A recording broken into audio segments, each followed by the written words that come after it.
तो ये कहानी है हमारी हीरो चू क्वांगशेंग की, जो कि एक पावरफुल असैसिन है, लेकिन वो अपनी आइडेंटिटी को हमेशा ही हाइड करके रखता है। और वो अपनी फैमिली में एक कचरे से ज्यादा कुछ नहीं है, क्योंकि उसकी फैमिली मेंबर्स उसके बारे में इतना जानता है कि वो कभी कल्टीवेशन नहीं कर सकता। इस वजह से फैमिली में हमेशा ही उसका मजाक उड़ाया जाता है। पर एक टाइम ऐसा भी आता है उसे अपनी आइडेंटिटी के बारे में अपनी फैमिली में रिवील करना ही पड़ता है। यानी कि स्टार्टिंग में हम लोग जंगल में एक वॉरियर को देखते हैं, यानी कि यही था हमारी हीरो चू क्वांगशेंग, जो कि किसी मिशन की वजह से फॉरेस्ट पे आया था। और फिर वो जंगल में आगे की ओर बढ़ने लगता है, जहाँ पे उसके सामने एक पर्पल स्केल बीस्ट था। तो इसे देखती क्वांगशेंग एक शानदार एंट्री के साथ उसके सामने आ जाता है। तो क्वांगशेंग को देखती वो पर्पल स्केल बीस्ट भी गुस्से में काफी ज्यादा एग्रेसिव होने लगा था और वो तुरंत ही अपनी सोनिक वेव से उसके ऊपर अटैक कर देता है। पर हमारी क्वांगशेंग का तो इससे जरा से भी फर्क नहीं पड़ रहा था। तो ये देखती वो बीस्ट क्वांगशेंग के ऊपर तुरंत ही हमला कर देता है और वो बीस्ट अपनी पंजे से उसे घायल करने की कोशिश करता है। उसकी पंजा क्वांगशेंग की मार्क्स पे जाकर लगता है, लेकिन उससे ज्यादा कुछ फर्क नहीं पड़ा था। तो ये देखती उसे डॉस करते हुए क्वांगशेंग उस बीस्ट की सीने पे कई सारे पंच मारते हुए एक पावरफुल पंच मार देता है, जिस वजह से वो बीस्ट उड़ता हुआ पीछे जाकर गिरता है। इस अटैक के बाद वो बीस्ट तो और भी ज्यादा गुस्सा हो गया था और वो और भी ज्यादा गुस्से में क्वांगशेंग के ऊपर हमला कर देता है और वो अपनी टेल से क्वांगशेंग के ऊपर हमला करता है। पर क्वांगशेंग ने इसे भी डॉस कर लिया था और वो फिर से अपनी पंजे से उसके ऊपर हमला करता है, पर इस बार भी क्वांगशेंग ने डॉस कर लिया था। तो ये देखते वो बीस्ट अपनी पूरी ताकत लगाकर क्वांगशेंग की ओर आगे बढ़ता है। तो ये देखते क्वांगशेंग अपनी पावरफुल टेक्निक का यूज करता है और उससे उसके ऊपर मार देता है, जिस वजह से हम लोग देखते हैं कि इस अटैक की धमाके को हम लोग काफी दूर से भी देख सकते थे। और फिर जैसे ये अटैक कंप्लीट होता है, हम लोग क्वांगशेंग और उस बीस्ट को देखते हैं, जो कि वो बीस्ट जमीन पे गिरा था, यानी कि उस बीस्ट के वहीं पे किस्सा खत्म हो गया था। और फिर क्वांगशेंग उस बीस्ट के पास आते ही उस बीस्ट कोर को बाहर निकाल लेता है।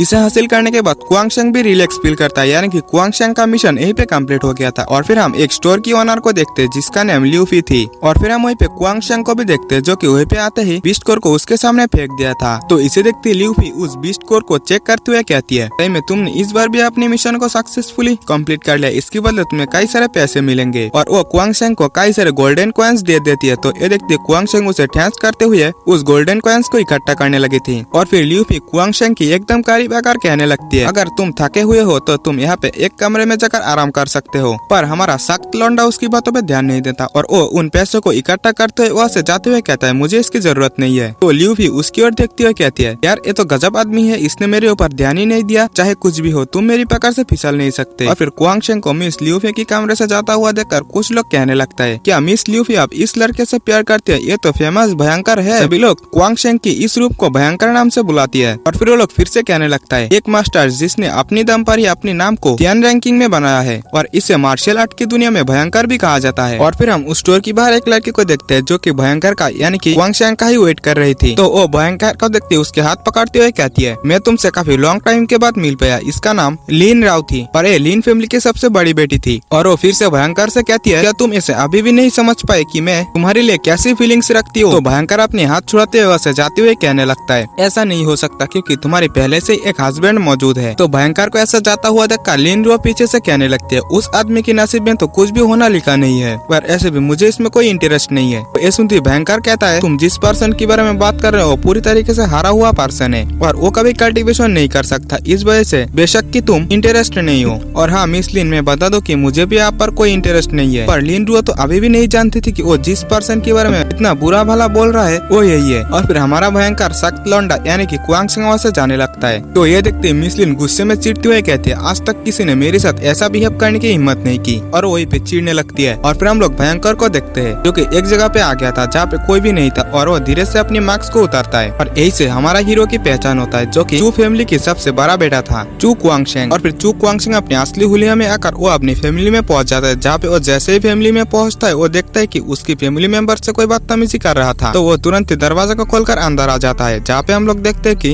एक पर्सन जिसका नाम चू किंग चू फैमिली की एक डिसाइपल था, वो क्वांगशेंग की बहन से बदतमीजी कर रहा था। तो वहीं पे क्वांगशेंग आते ही यहाँ की सिचुएशन के बारे में अपनी बहन से पूछता है। तो क्वांगशेंग की बहन चू लियूर कहती है, ज्यादा बड़ा कुछ नहीं हुआ, तुम इसके बारे में ज्यादा चिंता मत करो। फिर क्वांगशेंग चू किंग से पूछता है, चू फैमिली की टैलेंटेड डिसाइपल तुम यहाँ पे क्या कर रहे हो, ऐसा कौन सा चीज है जो तुम्हें यहाँ पे ले आया। तो ये सुनती चू किंग कहते, तुम सही टाइम पर आया हो, मैं ग्रैंड एल्डर की ऑर्डर के मुताबिक मैं आपकी बड़ी बहन से शादी करना चाहता हूँ। तो क्वांगशेंग गुस्से में कहता है, क्या तू शादी करना चाहते, औकात में रहे औकात में। और वो गुस्सा होने लगा था। तो इसे देखती तो लियूर तुरंत ही क्वांगशेंग को शांत करती है और फिर वहीं पे मिस लिन आ जाती है और वो कहती है, चू किंग ग्रैंड एल्डर का ग्रैंडसन है, इस शादी के बाद तुम्हारी बहन का ही फ्यूचर अच्छी हो सकती है और एक बार ये शादी हो जाती है तो तुम सब एक ही फैमिली मेंबर बन जाओगे। इससे होगा ये कि तुम अपनी बाकी जिंदगी को अच्छे से गुजार पाओगे। और हाँ, तुम तो कल्टीवेशन भी नहीं कर सकते, तुम अपनी बहन को प्रोटेक्ट कैसे करोगे? तुम्हारे लिए ये अच्छा होगा कि तुम अपनी बहन की शादी चू किंग से करा दो। तो ये सुनती क्वांगशेंग कहता है, मिस लिंग आप काफी प्रतिभाशाली हो, पर क्या मैं स्वाभाविक रूप से एक औसत व्यक्ति के रूप में कंपेयर नहीं कर सकता? तो ये सुनती मिस लिंग कहती है, हमारी एंगेजमेंट तो एक दिन टूट ही जाएगी, पर तुम तो मेरी बिना चू मैंशन में एक दिन भी टिक नहीं पाओगे। तो ये सुनती क्वांगशेंग कहता है, क्या मैं आपकी बिना टिक नहीं पाऊंगा? मिस लिन शायद से आप मजाक कर रहे होंगे, क्या आपको लगता है कि मैं चू क्वांगशेंग इस एंगेजमेंट की परवाह करता हूँ? तो ये सुनती चू किंग कहता है, अगर ऐसा है तो यह अच्छी बात है, पर अगर तुम्हारी बहन से मेरी शादी के बारे में कोई शिकायत है तो? और वो ये कहती अपनी पावर से क्वांगशेंग के ऊपर प्रेशर डालने लगा था। तो इस प्रेशर की वजह से क्वांगशेंग भी नीचे झुकने लगा था। तो इसे देखते लियू चू किंग को रोकने के लिए कहती है। तो थोड़ी देर बाद चू किंग भी इस अटैक को रोक दिया था और फिर क्वांगशेंग चू किंग को एक चैलेंज लेटर देते हुए कहता है, वू फैमिली की सबसे टैलेंटेड पर्सन, मेरी तरफ से ये आपको एक चैलेंज लेटर। तो ये सुनते चू किंग कहता है, क्या तुम मुझसे फाइट करना चाहते हो? क्वांगशेंग कहता है, हाँ, 3 महीने बाद हम दोनों के अंदर एक फाइट होगी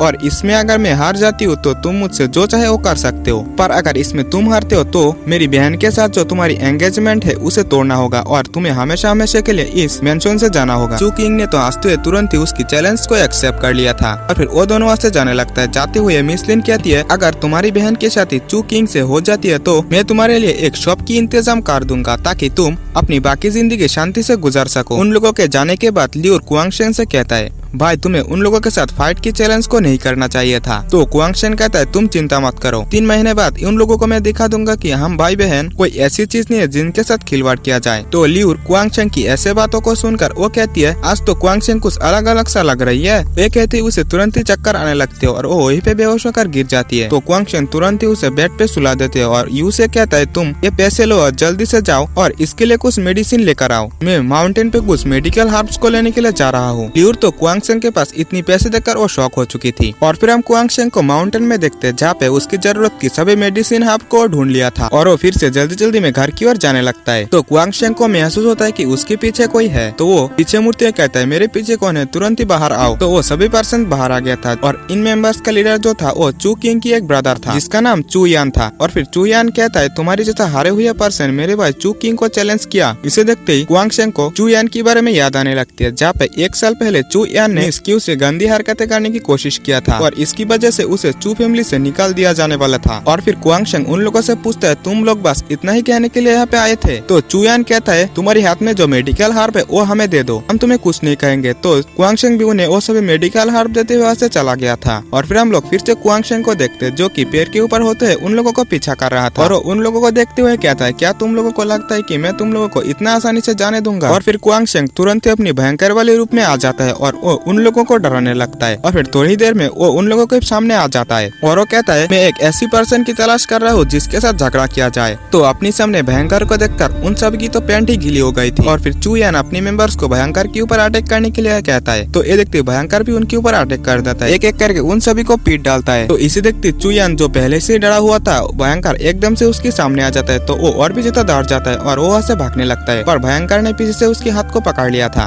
और वो उसकी पेट पे जोरदार पंच मार देता है, जिससे वो सीधा ही जाकर जमीन पे गिरता है और उसके मुंह से खून भी निकल रहा था। फिलहाल के लिए इस पार्ट को यहाँ पे एंड करते हैं। सॉरी कि मैं फुल एपिसोड को एक्सप्लेन नहीं कर पाया। इस एपिसोड की बाकी हिस्से को मैं नेक्स्ट एपिसोड में अपलोड कर दूंगा। और अब तक अगर आप लोगों ने हमारी चैनल को सब्सक्राइब नहीं किया तो प्लीज सब्सक्राइब कर लेना और वीडियो को भी एक लाइक कर देना। मिलते हैं नेक्स्ट वीडियो में, बाय बाय।